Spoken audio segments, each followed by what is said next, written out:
Olá pessoal, bem-vindo ao canal da Creche Segura, eu sou Letícia e vou falar um pouquinho com vocês sobre febre e convulsão febril, especialmente no ambiente escolar.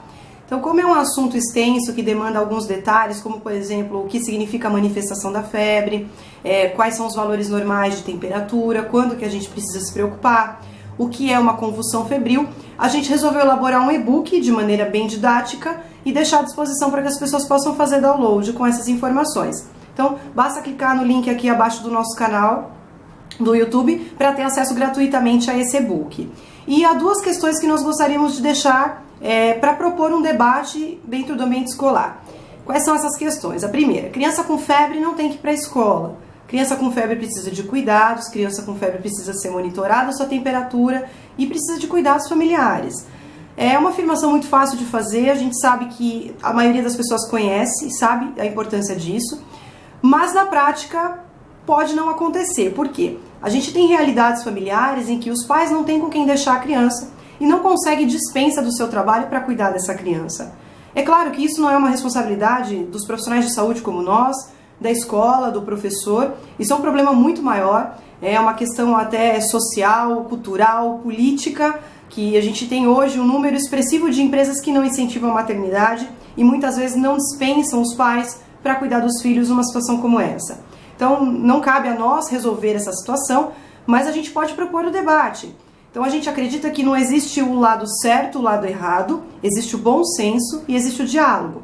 Uma criança com febre dentro da escola, se for uma manifestação, por exemplo, da presença de um vírus, de uma bactéria, ela pode levar isso para as outras crianças, porque a escola é um ambiente coletivo.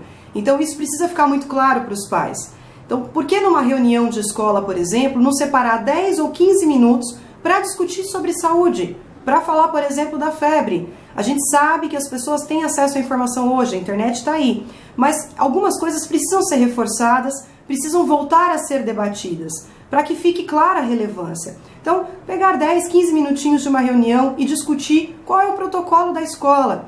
Se acontecer a febre dentro do ambiente escolar, quais são as medidas que serão tomadas? Se evoluir para uma convulsão febril, que é o que todo mundo teme, o que é feito dentro da escola? Então, qual é o protocolo? E por que é importante reforçar que os pais busquem de alguma forma, dentro das suas possibilidades, uma alternativa para não levar essa criança para a escola com febre? Se a escola consentir em receber essa criança, deixar claro para os pais que não omitam essa informação, ou seja, de que a criança foi medicada para febre, porque se eles não omitirem, esse professor vai receber essa criança e vai monitorar a temperatura dela, vai ter um olhar atento a essa criança, porque sabe que ela já teve um quadro febril, por exemplo, à noite. Então, se for um consenso que essa criança vai ficar na escola, que isso não seja omitido. Então, essa é a primeira coisa que nós gostaríamos de propor o debate. E a outra questão que nós gostaríamos de propor o debate também é sobre o excesso de a medicalização que a gente vive hoje, especialmente por acreditar que toda criança pequena vai convulsionar por causa de febre. Então, a gente sabe que isso não é uma verdade, existe sim um número expressivo de crianças que têm uma predisposição, especialmente menores de 5 anos, a convulsionar por febre. Isso pode ser uma predisposição genética, isso pode estar associado à imaturidade do sistema nervoso central, ao aumento muito abrupto de temperatura. Existem vários estudos, a gente também debate isso no e-book, trouxe um pouco do referencial teórico. Mas a questão é, se a criança não tem histórico, se ela não tem predisposição a convulsionar, então medidas não farmacológicas podem ser tomadas antes da medicação, especialmente no ambiente escolar, em que a medicação tem que ser a última possibilidade. Então, tirar o excesso de roupa, se for possível, proporcionar um banho morno para essa criança, nunca frio, principalmente se ela for pequena. Um banho frio pode causar o inverso, a queda da temperatura, que a gente chama de hipotermia. Levar essa criança para um local arejado, hidratar essa criança e comunicar os pais para que possam buscá-la, porque ela precisa de cuidados. Enquanto isso, as medidas não farmacológicas foram tomadas, é possível que o controle da temperatura seja conseguido. E quando essa criança chegar em casa, os pais então vão medicar conforme a receita médica, a recomendação do pediatra. Isso seria o mais adequado.